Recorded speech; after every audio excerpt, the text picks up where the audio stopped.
오늘 말씀의 제목인데요. 한번 따라해 주십시오. 사람은 실패해도 하나님의 역사는 계속된다. 네. 오늘 말씀의 제목으로 은혜 누리기를 원합니다. 이스라엘의 초대 왕은 우리가 알고 있듯이 사울입니다. 이 이스라엘의 초대 왕 사울은 중간에 타락해서 하나님께 불순종하는 리더가 되어버렸죠.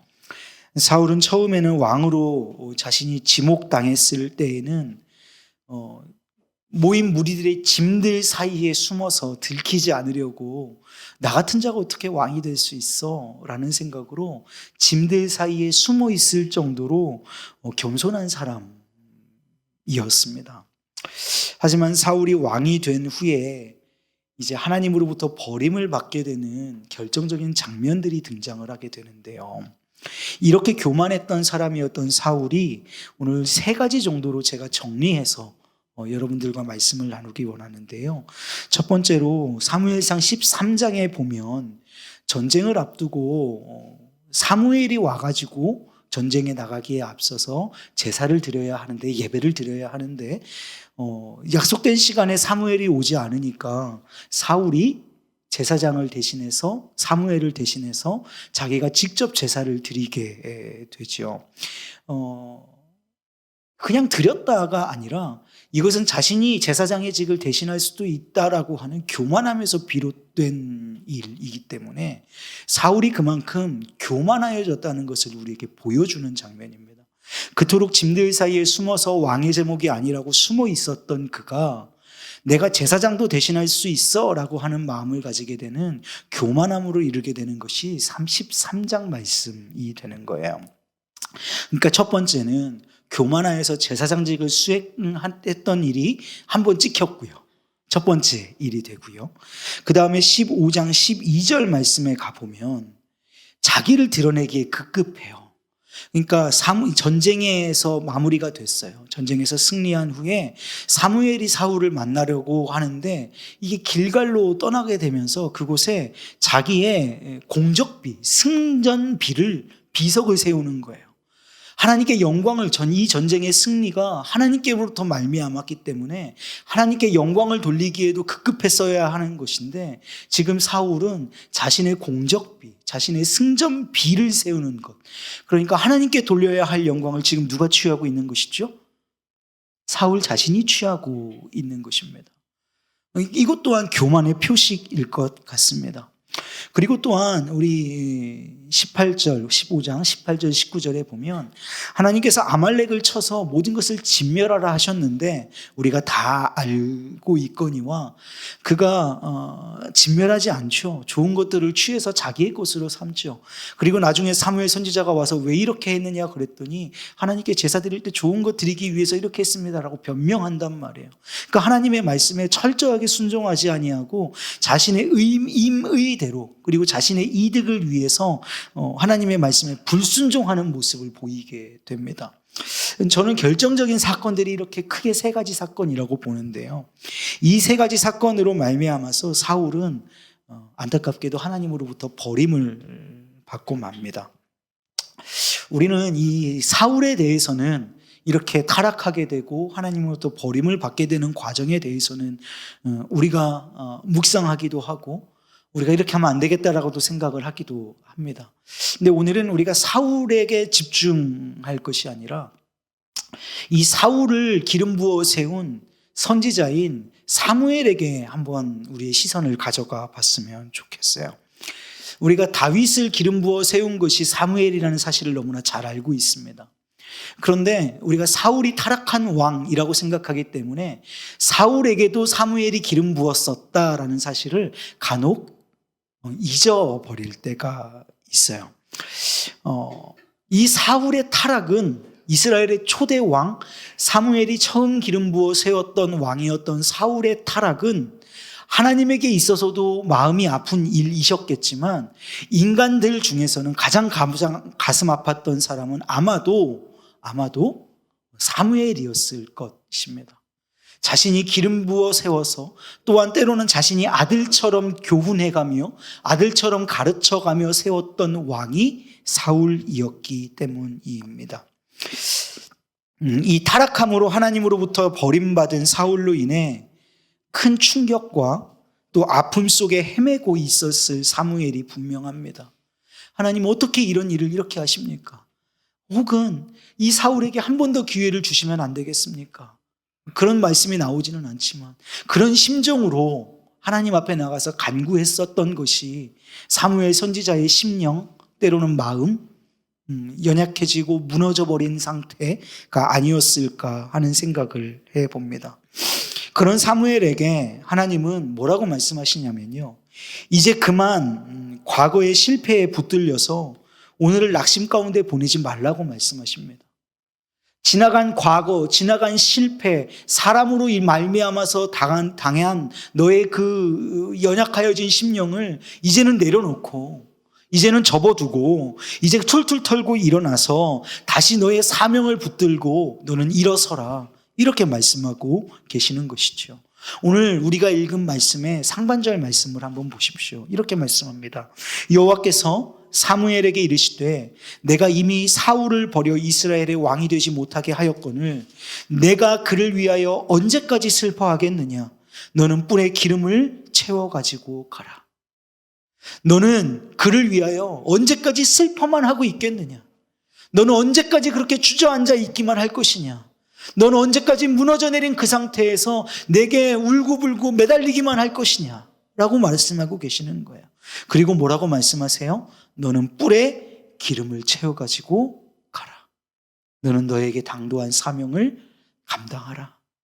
무너져 내려 있어서 주저앉아 있지만 말고 너는 다시 일어서라. 이렇게 말씀하고 계시는 것입니다. 사랑하는 여러분, 사람은 실패할 수 있습니다. 사람은, 그래서 우리 이렇게 얘기하잖아요. 사람은 믿음의 대상이 아닙니다. 사람은 사랑의 대상이죠. 사랑해야 할 대상입니다. 하지만 사람은 믿음의 대상이 아닙니다. 그러나 사람 간의 신뢰가 무너질 때 누구나가 실패하고 좌절하고 무너질 수 있습니다. 저도 그런 것들에 대해서 제 사춘기가 좀 늦게 왔었던 것 같아요. 어떤 마음이었냐면 그 사람 간의 관계에서 그 크기를 절대화, 치수화할 수는 없지만 사람이라는 것이 100이라고 하는 마음을 줬으면 100 정도의 마음을 받기를 원하잖아요. 근데 그게 무뎌지면 100을 주면 한 80 정도만 받아도 만족할 수 있는 게 사람인 것 같아요. 지금의 현대 사회에서는 그런 것 같아요. 그런데 내가 이 사람에게 100만큼의 기대와 100만큼의 소망과 100만큼의 사랑과 100만큼의 믿음을 줬는데 그것이 반절도 안 되는 마음으로 내게 돌아오거나 이 사람이 내게 100만큼 중요한 사람인데 이 사람에게 있어서 내가 150도 중요한 사람이 되지 않는다는 게 피부로 와서 느껴지면 저는 참 미숙해서 그런 관계들을 그냥 가차없이 다 잘라버리고 살았었습니다.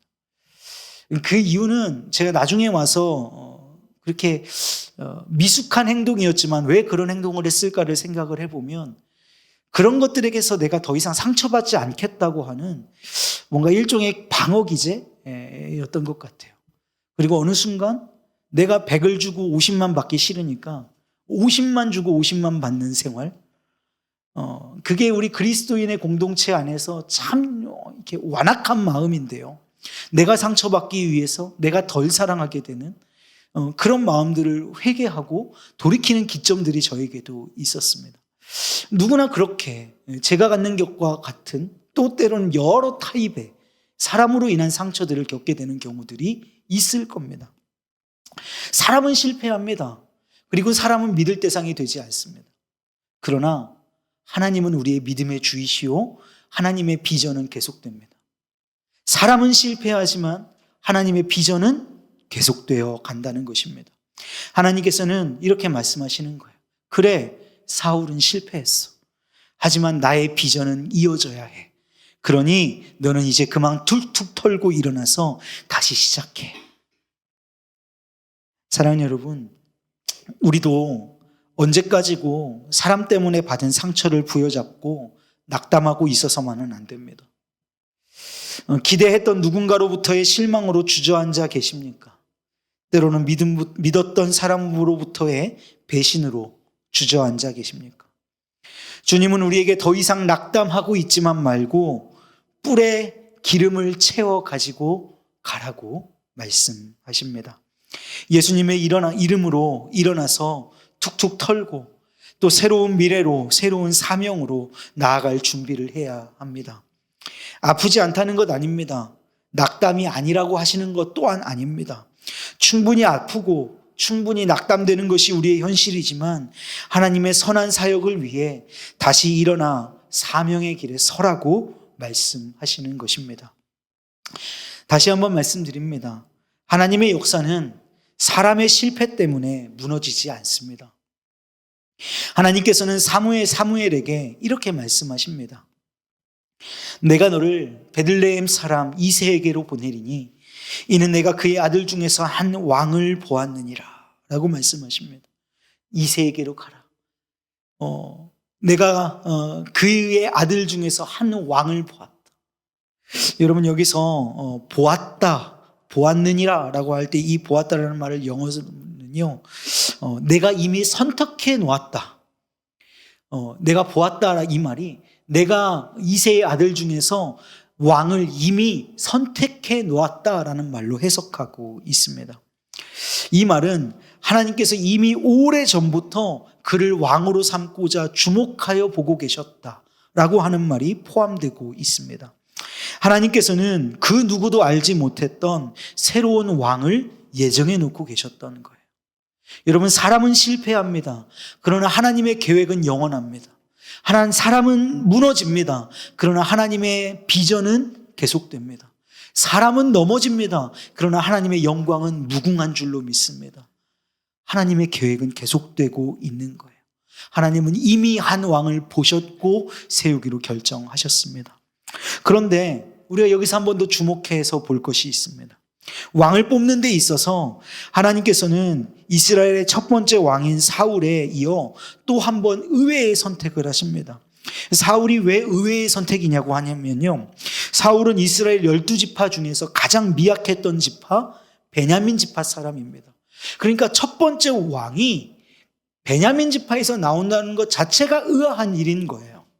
강성한 유다 지파에서 나오는 것이 아니라 가장 연약했던, 가장 작았던 이 베냐민 지파에서 나온 것도 의외의 선택이었는데, 이제 사울을 대신할 새로운 왕을 우리 하나님께서 선택해 주시는데, 그 지파는 우리가 생각할 수 있는 힘 있는 유대 지파입니다.